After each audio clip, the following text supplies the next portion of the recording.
voici encore aujourd'hui sur le plateau de Radio TV Maison de la Vérité avec le missionnaire en Jésus. Et comme l'habitude, on vous dit là où il y a la parole de Dieu, là où sont les missionnaires en Jésus. Aujourd'hui, nous sommes devant vous avec notre bien-aimé, le révérend Alain Patrick Makayabo, à qui il vous a lancé une bonne chose la fois dernière qui était le volume 1. Et aujourd'hui, notre bien-aimé, le révérend pasteur Alain Makayabo, il est encore avec nous sur le plateau des Radio TV Maison de la Vérité avec le missionnaire en Jésus. Il va enchaîner, continuer sur le même principe, sur le même thème qu'il nous avait communiqué la fois dernière, de connaître nous les enfants de Dieu sur les 14 points sur la délivrance. Et papa aujourd'hui va continuer. Parce que nous en avons besoin, comme vous avez souligné. Beaucoup de gens ne connaissent pas ce qu'est la délivrance. Où il y a beaucoup de gens, ils prennent au moins 1 million de délivrances chaque fois. Et puis ils changent des églises, ils prennent aussi des délivrances. On ne comprend pas, on ne le sait pas. Alors papa, on a reçu quand même des messages des gens qui posent encore des questions. Ils veulent vraiment savoir la délivrance, c'est quoi. Sur les 14 points, essayez de nous démontrer par rapport à la parole de Dieu, à travers cette parole que Jésus-Christ nous a laissée.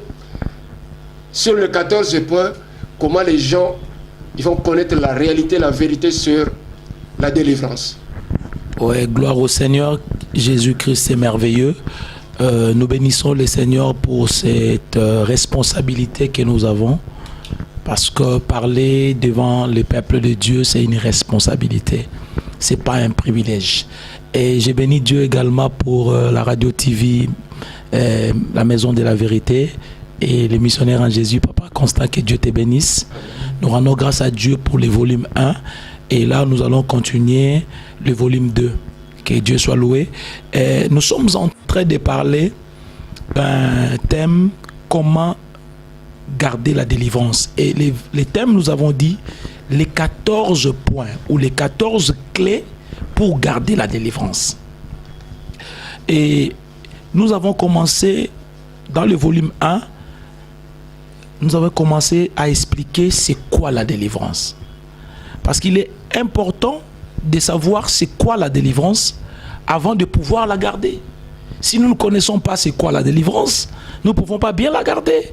Et la dernière fois, nous avons parlé et nous avons même reçu des questions comme quoi, mais comment connaître Jésus? Et nous avons dit que nous avons déjà expliqué cela. Connaître Jésus, c'est ouvrir son cœur pour que le Christ rentre dans sa vie. Et nous avons expliqué c'est quoi la délivrance. Aujourd'hui, beaucoup des peuples de Dieu sont allés d'aller à gauche et à droite. Ils sont en train de faire beaucoup de choses. Il y en a qui perdent de l'argent. Il y en a qui sont devenus comme des femmes à perte de sang. Et ils sont en train de chercher n'importe qui, n'importe comment pour avoir la délivrance. Ils perdent leur argent, mais la vérité est que la délivrance, c'est il faut rencontrer Jésus. Il faut changer sa vie. Et aujourd'hui, bien-aimés, nous voulons répondre à une question. Pourquoi garder la délivrance? Et nous avons dit, nous allons lire la première lecture. Nous sommes dans Matthieu, l'évangile selon Matthieu, bien-aimé, au chapitre 12. L'évangile selon Matthieu, au chapitre 12. Nous l'avons lu la dernière fois. Je préfère que nous puissions répéter cela encore aujourd'hui. Matthieu chapitre 12, le verset 43 jusqu'au 45e verset. Je lis au nom de notre Seigneur Christ Jésus. Lorsque l'esprit impur est sorti d'un homme, il va par des lieux arides, cherchant du repos, et il n'en trouve point. Alors il dit, je retournerai dans ma maison, d'où je suis sorti. Et quand il arrive, il la trouve vide. Comme j'avais dit, première caractéristique, il la trouve vide. Deuxième chose, il la trouve balayée. Troisième chose, il la trouve ornée. Et la Bible dit, il s'en va. et il prend avec lui 7 autres esprits plus méchants que lui. Ils entrent dans la maison, s'y établissent. Oh my God! La Bible dit, ils s'y établissent. Avant, ils n'étaient pas établis. Mais maintenant, à leur retour, ils s'y établissent. Et la Bible dit, et la dernière condition de cet homme sera plus pire que la première. Bien-aimés, pourquoi nous devons garder la délivrance? Parce que si nous ne gardons pas notre délivrance, notre situation deviendra plus pire que notre première situation. Tu avais un problème X et lorsque tu es délivré, mais tu ne sais pas garder ta délivrance, eh bien, tu n'auras plus les seuls problèmes X, mais tu auras les problèmes Y et Z et A, B, C qui viendront vers toi. Et la Bible dit, ils vont s'établir. Voilà pourquoi nous voyons des gens recevoir des délivrances, mais leur vie devient de plus en plus difficile. Tu es là, tu es en train de m'écouter, excuse-moi de te tutoyer, et tu vois que chaque fois que tu passes par la délivrance, la situation devient de plus en plus difficile. Tu dois te poser une question: est-ce que ta maison n'est pas vide? Est-ce qu'elle n'est pas balayée? Est-ce qu'elle n'est pas ornée? Bien-aimé, un seul conseil, c'est que tu dois appeler Jésus sincèrement, que Jésus le Christ entre dans ta vie. Lorsqu'il entrera dans ta vie, ta maison sera comblée et tu n'auras plus assez de problèmes. Et voilà pourquoi nous disons que c'est important de garder la délivrance. J'aimerais dire à une personne, ce que nous devons comprendre, c'est que la délivrance est une victoire. La délivrance est une victoire. Et une victoire ici d'une guerre. Parce que l'ennemi est en train de vous combattre. Comme j'ai toujours dit, moi, étant qu'enfant de Dieu, je ne peux pas combattre les diables. C'est les diables qui me combattent. Et lorsque les diables me combattent, moi, qui ayant reçu l'autorité, je donnerai les ordres au diable. La Bible dit, je vous ai donné le pouvoir.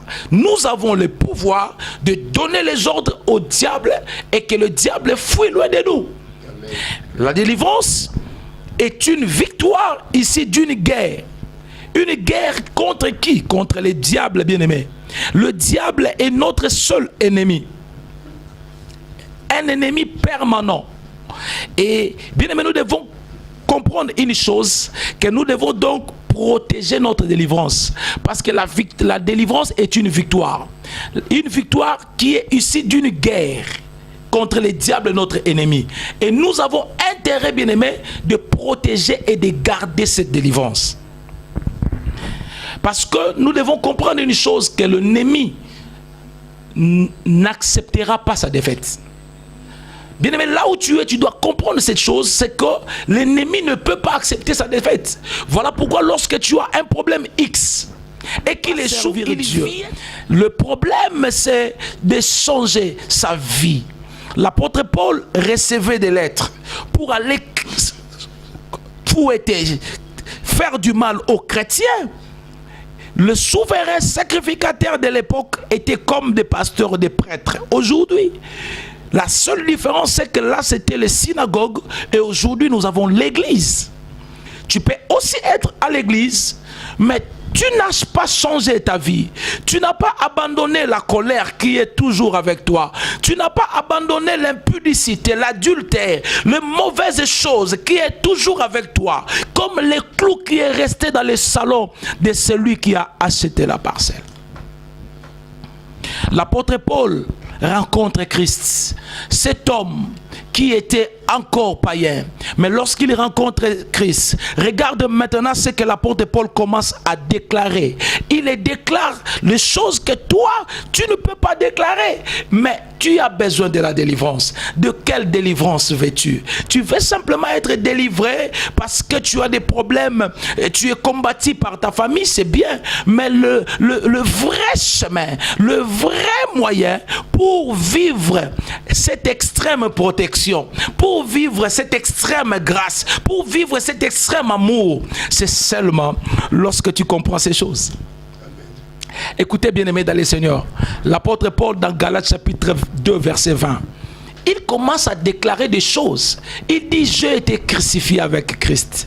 Si je vis, ce n'est plus moi qui vis, mais c'est Christ qui vit en moi. Oh bien-aimé, si tu as besoin de garder ta délivrance, là, tu dois comprendre que tu dois vivre avec Jésus. Tu dois être crucifié avec le Christ. Vous savez ce qui se passe de nos jours, bien-aimés? Beaucoup de gens, au lieu de passer par la croix, ils contournent la croix. Bien-aimé, si tu contournes la croix, bien-aimé, tu as échoué. Parce qu'il faut passer par la croix. Parce que lorsqu'on passe par la croix, notre vie change. Lorsqu'on passe par la croix, on vit réellement une vie de Jésus. Lorsqu'on passe par la croix, on devient une nouvelle personne. Lorsqu'on passe par la croix, on devient une nouvelle créature. C'est ça ce qui est la vérité, bien-aimé. Lorsqu'on passe par la croix, on expérimente une nouvelle naissance. J'avais donné cet exemple, j'ai dit, j'ai rencontré une maman qui priait dans une église, qui a fait 5 ans dans cette église. Et lorsque j'ai commencé à parler à la maman, si la maman connaissait Jésus, la maman était claire, elle m'a dit, j'entends parler de lui. Et j'ai pris Jésus, mais je ne connais pas Jésus. Voilà pourquoi dans Matthieu chapitre 7, du 21e verset jusqu'au 23e verset, permettez-moi de lire cela, nous sommes en train de donner un enseignement. Matthieu chapitre 7, verset 21 à 23. Écoutez ce que la Bible dit. Ceux qui me disent, Seigneur, Seigneur, n'entreront pas tous dans le royaume des cieux, mais celui-là seul qui fait la volonté de mon Père qui est dans les cieux. Plusieurs me diront ces jours-là, Seigneur, Seigneur, n'avons-nous pas prophétisé? Seigneur, Seigneur, nous avons crié. Laisse-moi te dire, ce n'est pas parce que tu dis Jésus que tu connais Jésus. Amen. Ce n'est pas parce que tu cites le nom de Jésus. Tu dois passer par ce qu'on appelle la nouvelle naissance. Tu dois expérimenter une nouvelle naissance. Bien-aimé, ça c'est le premier point. Nous devons abandonner tous les aspects de notre vie à la Seigneurie de Jésus. En d'autres termes, il faut que le Seigneur Jésus-Christ commence à régner dans notre vie.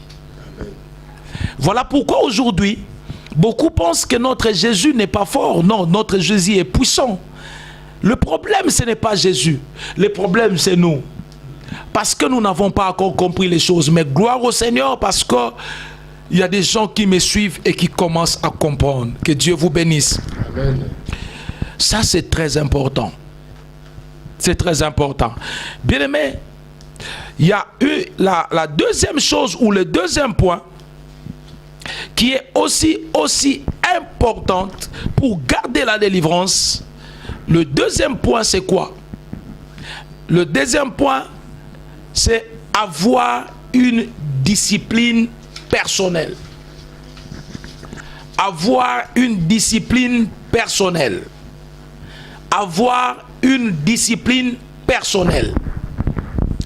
Je suis dans le livre de Job, au chapitre 31, le premier verset. Job 31, je vais lire le premier verset. Écoutez-moi, notre frère Job.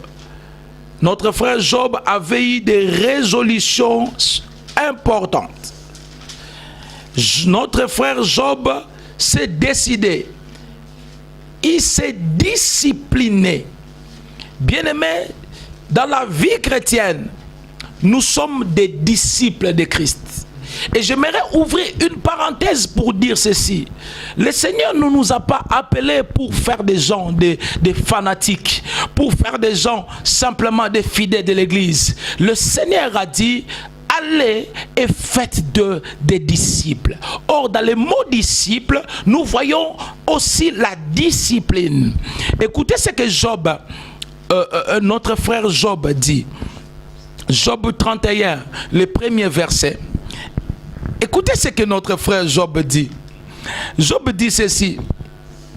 J'avais fait un pacte avec mes yeux. Et je n'aurais pas arrêté mes regards sur une vierge. Mon Dieu. Je me suis toujours posé une question. Qu'est-ce que les vierges avaient fait à Job? Pourquoi Job devait faire une telle discipline? Pourquoi Job pouvait faire ses vœux, ses pactes, cette alliance? Il dit ceci: je fais un pacte, je fais une alliance avec mes yeux. J'ai dit à mes yeux, tu ne peux pas arrêter, tu ne peux pas t'arrêter, tu ne peux pas regarder une vierge. Si nous pouvons réfléchir sur ce point, nous dirons que notre frère Job avait compris qu'en regardant les vierges, Job pouvait commettre les péchés. Et il s'est discipliné pour dire, je ne peux pas, mes yeux ne peuvent pas regarder la Vierge, ou les vierges au pluriel. Bien-aimé, écoute-moi, même lorsque nous devenons des enfants de Dieu, nous avons toujours cette nature. Nous sommes des hommes. Bien-aimés, nous sommes des femmes. Mais nous devons nous discipliner. Si nous ne nous disciplinons pas, nous ne pouvons pas garder notre délivrance. Si tu sais que le chemin que tu partais, tu faisais souvent des mauvaises choses, mais lorsque tu viens au Seigneur et que tu prends la décision de garder ta délivrance, eh bien, bien-aimé, tu dois te discipliner. Tu ne peux pas faire comme un animal, un porc qui s'est lavé, qui est devenu propre, mais qui rentre encore dans la boue. C'est ce que fait beaucoup des enfants de Dieu. Le Seigneur les lave, leur cœur est orné, balayé, mais la personne, par manque de discipline, la personne succombe encore dans les péchés. Et lorsqu'on succombe dans les péchés, on ouvre la porte grandement à l'ennemi. Parce que la Bible dit, ne donnez pas l'accès à l'ennemi. Il y a des choses que seule l'onction ne peut pas arrêter. Il y a des choses que seule la prière ne peut pas arrêter. Il y a des choses qu'il faut la discipliner. La discipline. J'habite seul chez moi à la maison, dans mon appartement, et je vais éviter, si je suis seul, de recevoir chaque fois des sœurs, parce que je ne sais pas qu'est-ce qui peut arriver. La discipline nous aidera à marcher et à garder notre délivrance. Amen. Même la Bible dit, fuyez et abandonnez les mauvaises compagnies. Toi qui veux garder ta délivrance, mais tu as toujours des amis qui te poussent à faire du mal. Oh mon Dieu! Et tu penses que c'est un miracle qui va se faire. Non, non, non. Il faut une discipline. Écoutez, nous devons éviter le deuxième regard. J'ai toujours dit souvent, le premier regard est innocent. Le premier regard, je peux facilement regarder quelque part et mes yeux tombent sur un film que je n'ai pas aimé. Tout de suite, je vais changer de scène. Mais si mes yeux commencent à me dire, homme de Dieu, est-ce que tu ne peux pas bien regarder? Peut-être que ce film-là aussi, peut-être que tu n'as pas bien vu. Le deuxième regard m'amènera au péché. Amen.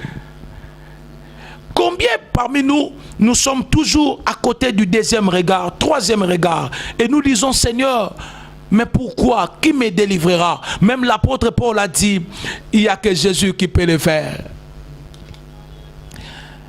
À cause de cela, beaucoup sont dans ce qu'on appelle l'oisiveté. Nous avons l'exemple de David. David est resté chez lui.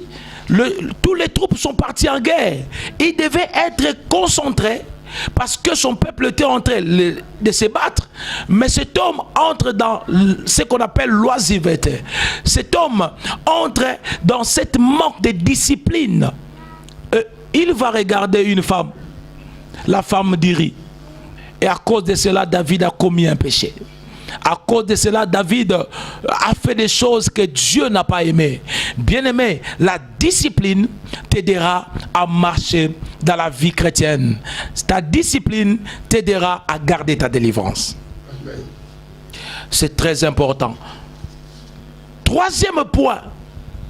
Ah, c'est bien, aujourd'hui nous allons un peu vite là. Troisième point, c'est connaître ses faiblesses.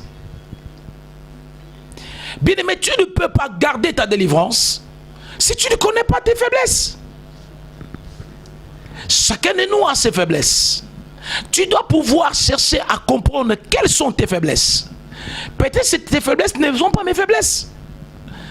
Tu dois découvrir, faire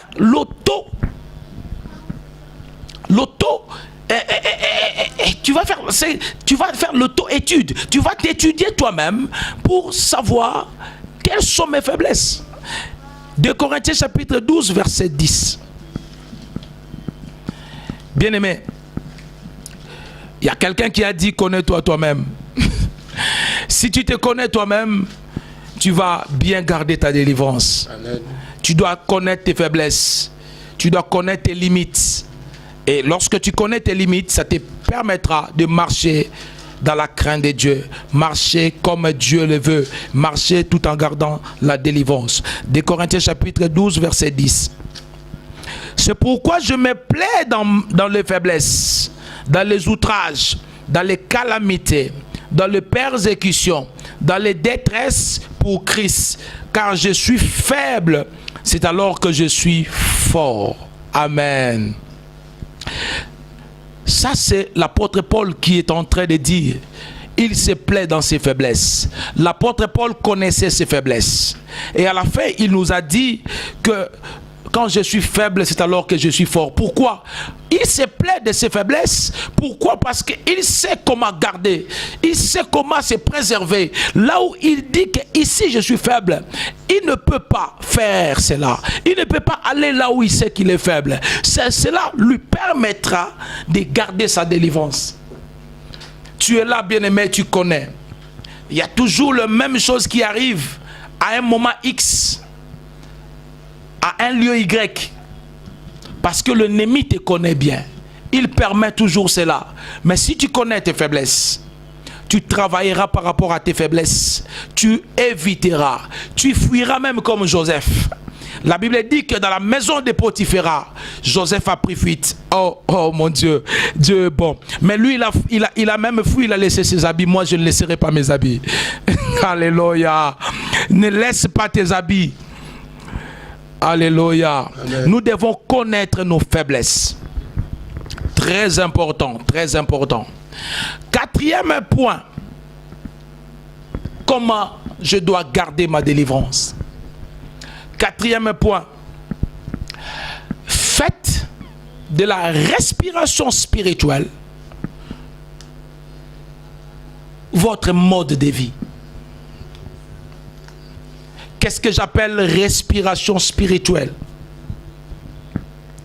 Lorsque quelqu'un respire, il est en train d'inspirer et il est en train d'expirer.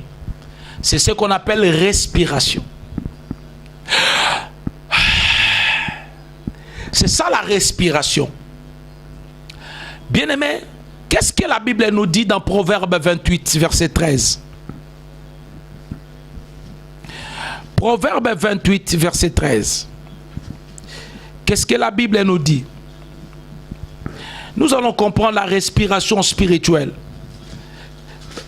Très important. Proverbe 28, verset 13. La Bible dit ceci. Celui qui cache ses transgressions ne prospère point. Mais celui qui les avoue et les délaisse obtient miséricorde. La miséricorde de Dieu est égale reconnaître ses transgressions et les délaisser. Ça ne sert à rien de demander pardon si tu es incapable de délaisser ses péchés. Oh, bien-aimé, ça fait mal, mais c'est cela la vérité. Par respiration, je parle de 2 points. Le premier point que j'appelle l'expiration, c'est ce qu'on appelle la confession du péché. Qu'est-ce qui arrive lorsque quelqu'un commet un péché? Il y a des péchés qui nous arrivent comme ça. Et lorsque quelqu'un commet un péché, qu'est-ce qui arrive? L'ennemi vient, il lui dit, Dieu ne peut plus t'écouter. Toi qui es là, peut-être que tu es en train de souffrir. L'ennemi commence à te dire, Dieu ne peut pas t'écouter. Toi là, ce que tu as fait là, Dieu ne peut pas t'écouter. Bien-aimé, l'ennemi est en train de te décourager parce qu'il a besoin de toi. Mais laisse-moi te dire, même si tout le monde t'abandonne, il y a Jésus qui est en train toujours de t'écouter. Il est là, il t'aime toujours. Voilà pourquoi, bien-aimé, ses bras qui étaient ouverts sous la croix restent ouverts jusqu'à aujourd'hui. Pour dire que tu peux aussi venir. La culpabilité ne t'amènera pas vers Dieu. La culpabilité est l'arme du diable pour te pousser toujours au fond du péché. Amen. Combien d'entre nous, à cause d'un péché, ils ont la culpabilité, ils ont même fui leur pasteur, ils ont fui l'église, ils ont fui parce qu'ils se disent, je ne suis pas propre devant Dieu. Ils se disent, je ne suis pas bien. Oui, qui te dit ça? C'est celui qu'on appelle le diable.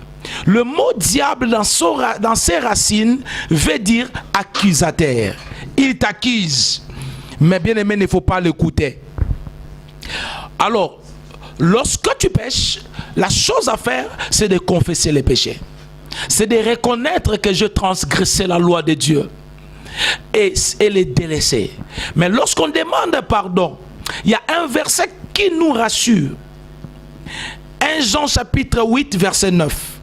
Pourquoi je donne autant de versets? Parce que c'est l'enseignement. 1 Jean chapitre 8 verset 1 Jean chapitre 1.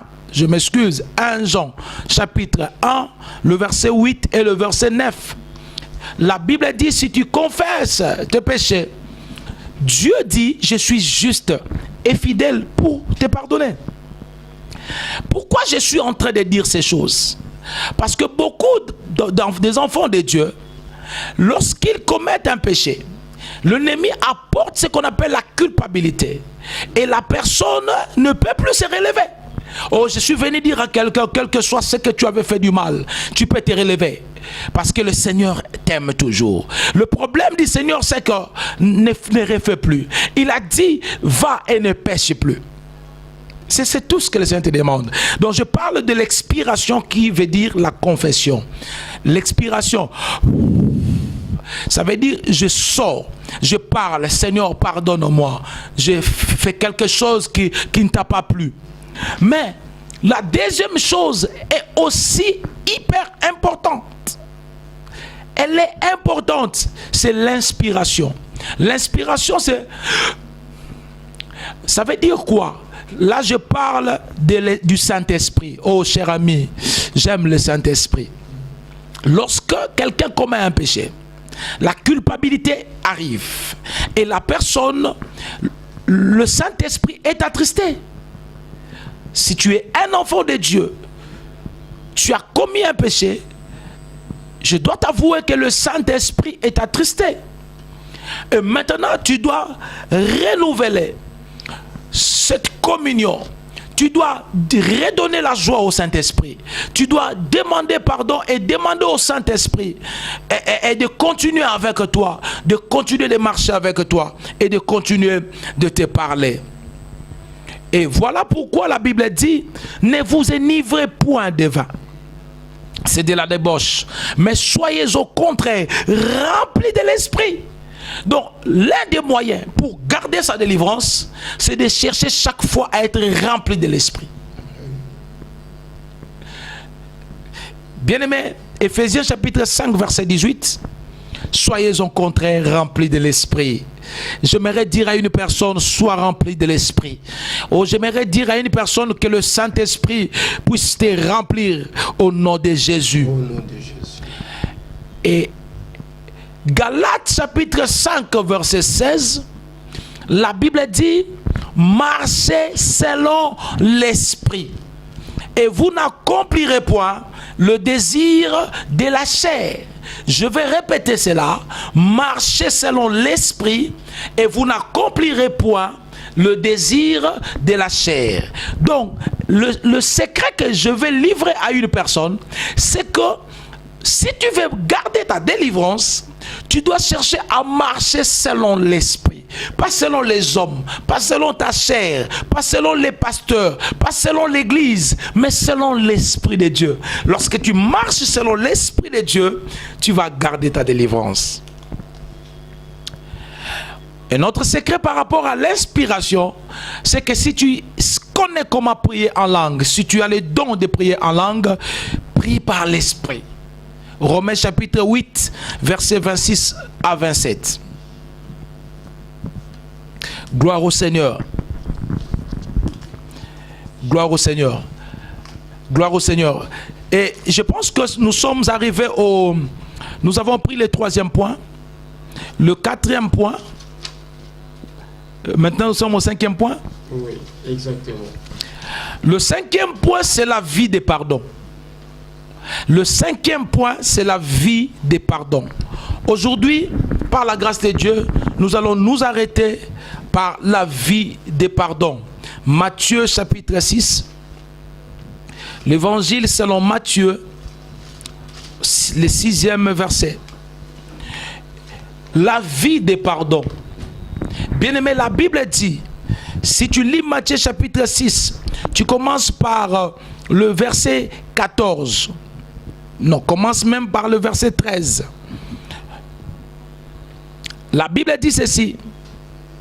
Si vous pardonnez aux hommes leurs offenses, votre Père Céleste vous pardonnera aussi. Mais si vous ne pardonnez pas aux hommes, votre Père ne vous pardonnera pas non plus vos offenses. Jésus, lorsqu'il montre la prière aux disciples, il dit: pardonne-nous nos offenses, comme nous pardonnons aussi à ceux qui nous ont offensés. Beaucoup de gens vivent des difficultés, ils n'ont pas la facilité de garder leur délivrance, simplement parce qu'ils ont du mal à pardonner à leur prochain. Aujourd'hui, le mot pardon, c'est un mot qui pèse de plus. J'ai rencontré des hommes et des femmes qui me disent: pasteur, révérend, j'ai du mal à demander pardon, je vais quand même faire un geste. J'ai toujours dit que ce n'est pas biblique. Ce n'est pas biblique de faire un geste. La Bible dit il faut demander pardon. Bien-aimé, aujourd'hui tu as des difficultés. Tu te poses des questions. Pourquoi ça ne marche pas dans ma vie? Simplement parce que tu as du mal à pardonner. Dans les pardons, j'ai toujours dit il y a les pardons donnés et il y a aussi les pardons reçus. Les pardons donnés, c'est lorsque quelqu'un vient te demander pardon par rapport à quelque chose qu'il a fait. Et si tu dis que je ne te pardonnerai jamais, j'ai rencontré des gens dire non, je te pardonnerai au cimetière.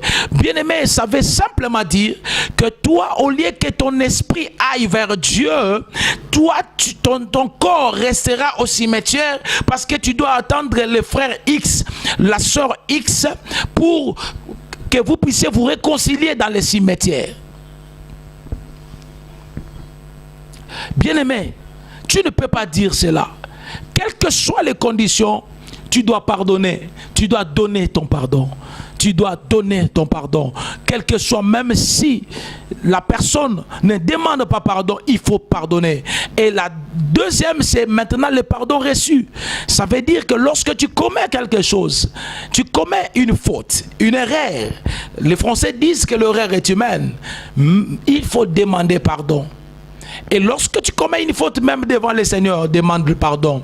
Le manque de pardon, lorsque nous voyons des gens ne pas s'embrasser, ne pas se donner ne fût-ce qu'un bonjour, parce qu'ils ont la haine. La haine, c'est une arme du diable. Lorsque tu as la haine, tu ne veux pas pardonner. Bien-aimé dans le Seigneur non plus ne te pardonnera pas. Et tu es en train de freiner le processus de Dieu dans ta vie. Tu es en train de faire des choses pour perdre ta délivrance. Comment garder sa délivrance? Je parlais des 5 points et je crois et je suis tellement convaincu que nous avons compris cela. Le Seigneur a besoin que nous puissions comprendre cela. J'aimerais dire à une personne que dans chaque chose, il y a la part de Dieu. il y a aussi la part de l'homme. Lorsque nous sommes en train de parler des 14 points pour garder sa délivrance, nous parlons de la part de l'homme. Parce que dans chaque chose, il y a la part de Dieu. Dieu a fait sa part. Nous également, nous devons faire notre part pour garder. Et j'avais dit à mon introduction que la délivrance est une victoire qui est issue d'une guerre. Et ça mérite que nous puissions garder cela. Tu as intérêt, bien-aimé, à garder ta délivrance parce que tu dois faire ta part. Dieu fait toujours sa part. Lorsque tu lis dans la Bible, tu verras chaque chose, chaque histoire qui est dans la Bible, Dieu a fait sa part, l'homme fait sa part. Dieu, il est le même hier, aujourd'hui et éternellement. Ce qu'il a fait hier, c'est ce qu'il fait aujourd'hui et c'est ce qu'il fera demain. Il reste le même, il n'a pas changé. Donc, s'il a fait ça hier, il a fait sa part. Aujourd'hui, toi aussi, tu feras ta part. Voilà pourquoi, bien-aimé, si tu as eu des problèmes avec les gens, si tu n'as pas pardonné, tu as encore des problèmes dans ton cœur, mais tu cours à gauche et à droite pour chercher la délivrance, laisse-moi te dire que Dieu a besoin que tu commences par là. Et si tu as été délivré et que tu vis que les choses ne marchent pas, ouvre ton cœur, pardonne. Ouvre ton cœur, pardonne. Laisse que mon Dieu te bénisse. Toi qui es en train de suivre, le volume 3 viendra bientôt. Je bénis Dieu parce qu'il nous a fait grâce de parler encore. Je sais que tu as été édifié. Je sais que tu as été édifié, même si tu as été corrigé ou instruit. Je bénis Dieu parce que la parole de Dieu est une épée à double tranchant. Si tu as été édifié, même corrigé, gloire au Seigneur, parce que le Seigneur, à ce temps de la fin, il est en train de préparer l'épouse. Le Seigneur est en train de préparer l'épouse, enfin de rencontrer l'époux dans les airs. Que le Seigneur vous bénisse. À très bientôt. Vous aurez la suite parce que nous sommes en train de parler de 14 points pour garder sa délivrance. Nous sommes à Argenteuil. Vous allez voir, le numéro va passer. Si vous avez besoin de contacts, vous appelez. Que le Seigneur vraiment vous bénisse et que le Seigneur vous fasse extrêmement grâce. Que le Dieu de merveille vous fasse beaucoup de bonnes choses merveilleuses. Recevez ma bénédiction, nous voulons prier. Toi qui es là, bien-aimé, tu peux suivre cette vidéo. Si tu n'as pas encore donné ta vie à Jésus, bien-aimé, tout ce que nous sommes en train de dire te passera à côté. Tu as besoin de donner ta vie à Jésus. La Bible dit que lorsque nous connaîtrons la vérité, et c'est la vérité qui nous délivrera. Et nous avons dit, lorsqu'on connaît Jésus qui est la vérité, c'est Jésus qui nous délivrera. Si tu es là, tu n'as pas encore reçu Jésus, j'aimerais que tu me suives dans cette prière maintenant. Jésus, j'ouvre mon cœur. Pardonne-moi de tout ce que je fais qui ne t'a pas plu. J'aimerais que tu entres dans mon cœur. J'aimerais que tu diriges ma vie. Je te reçois dans ma vie comme mon sauveur et mon Seigneur. Amen. Que Dieu vous bénisse. À la prochaine. Que Dieu vous bénisse. Amen, amen, amen. Merci beaucoup, notre papa, le révérend Alain Patrick Makayabo. Vraiment, mes très chers frères et sœurs, vous qui avez bien suivi notre bien-aimé, le papa, le révérend Alain Patrick Makayabo, qui est le responsable des cités de merveille, comme à Canada, comme ici à Paris. Et à Paris, c'est à Argenteuil. Le numéro qui circule en bas, vous pouvez toujours le contacter, 707, 24 heures sur 24 heures. Il est pour le Seigneur, il est aussi pour vous. Je pense que le message que vous avez reçu, ce n'est pas lui qui a parlé, mes bien-aimés. Si vous avez regardé que son costume, sa cravate, tant pis pour vous. Mais regardez ce que vous avez écouté, parce que c'est Dieu qui a parlé. Il y a des choses qui sont bien dépassées, mes bien-aimés. C'est pour nos bien-aimés qui ne comprennent même pas qu'est-ce qu'est la délivrance. Avant d'aller sur le chemin de la délivrance, essayez de comprendre d'abord qu'est-ce qu'est la délivrance. Pourquoi je vais me lancer sur la délivrance. Mais j'ai quand même relevé quelque chose sur ce que papa il a dit. Mes bien-aimés, c'est vrai, nous constatons que dans nos vies, il y a des blocages ou quoi. Mais le jour au jour, On est toujours à la prière. Le jour au jour, on est à l'église. On prie Dieu. Mais le blocage, j'ai compris aujourd'hui avec papa, ça vient aussi du mot pardon. Parce que nous n'arrivons jamais à pardonner. Le pardon est comme une arme très dure dans nos vies, comme dans nos cœurs. Pour demander pardon est totalement lourd. C'est là où diable, il a bien pointé sur le pardon, parce qu'il sait qu'avec cette larme pardon, diable a insisté sur ce point-là, que les enfants de Dieu n'arrivent pas à demander pardon. Et c'est là où ça devient le blocage de nos vies. Et les choses ne peuvent pas marcher. Même 24 heures sur 24 heures, je suis en prière, mais je ne sais pas pardonner. Je suis le premier avec la rancune. Je suis le premier avec la haine. Je suis le premier avec la colère. Ça ne va pas marcher. En tout cas, papa, je te dis merci.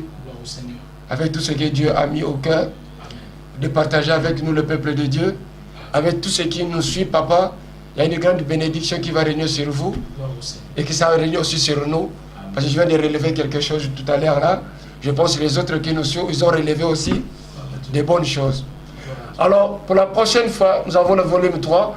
Comme le temps pas nous presse, mais nous respectons, parce que les enfants de Dieu doivent être en règle et au respect de toutes choses. Le volume de 3, suivant la volonté de Dieu, vous sera communiqué bientôt. Merci et à très bientôt. Dieu vous bénisse.